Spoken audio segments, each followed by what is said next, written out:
84% voted in favour of the proposed bill to make it legal, as with alcohol, for anyone over the age of 21 to possess or cultivate marijuana. The vote has been widely discussed online. Messages of disappointment have flooded onto Twitter. Many web users are sorry that after getting off to a strong start, the legalisation ended up being rejected.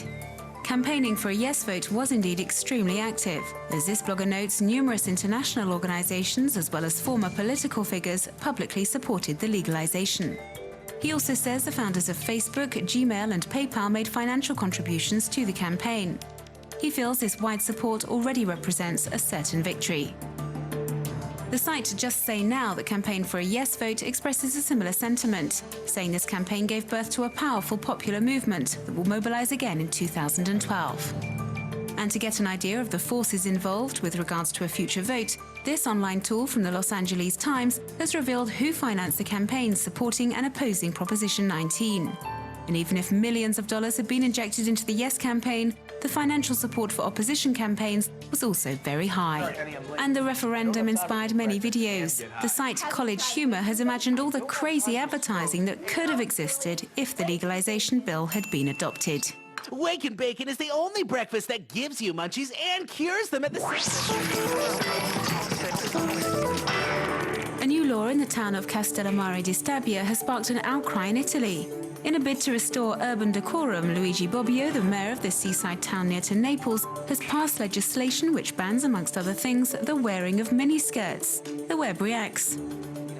As soon as the adoption of this law was announced, numerous feminist organisations took up the cause, denouncing what they feel is a liberty-killing law. As these images illustrate, several hundred women gathered in front of the Castellammare town hall to protest against this measure that could see any violators being fined anything from 25 to 500 euros. This organisation, which also campaigns for women's rights in Italy, has drawn up a document stating their belief that this law is quite simply ridiculous and is trying to impose a return to an out-of-date and archaic era. This Italian web user agrees. He wonders ironically if the town of Castellammare is still part of Italy, or if it should now be considered as a province of Tehran, where women must obey men. And there have also been reactions to the news of the miniskirt ban from abroad. This Spanish blogger says the reasons given by the mayor are absurd.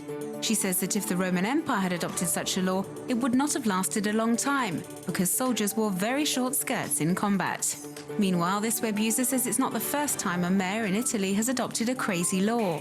On his site, he lists the oddest pieces of legislation. These include notably the banning of sandcastle building on a beach near to Venice, and also the outlawing of making too much noise with your shoes in Capri.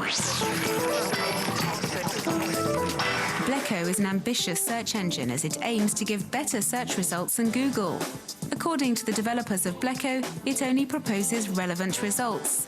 And when Google finds hundreds of thousands of results for one search, Blekko will provide a shorter list, but claims it will be more precise.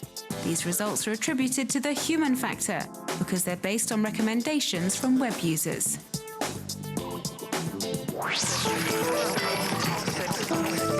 Henry Chalfont is one of the first photographers who took an interest in the hip-hop and graffiti movement from the end of the 1970s.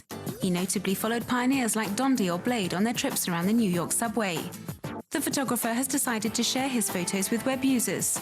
Chalfont has launched a new site and announced he intends to digitize all of his works. When completed, the site could become the world's largest collection of graffiti photos. 5,771 is the number of people who took part in the world's largest lip-dub, filmed last week in the town of Vic in Spain. The aim behind the project was to campaign for the independence of Catalonia.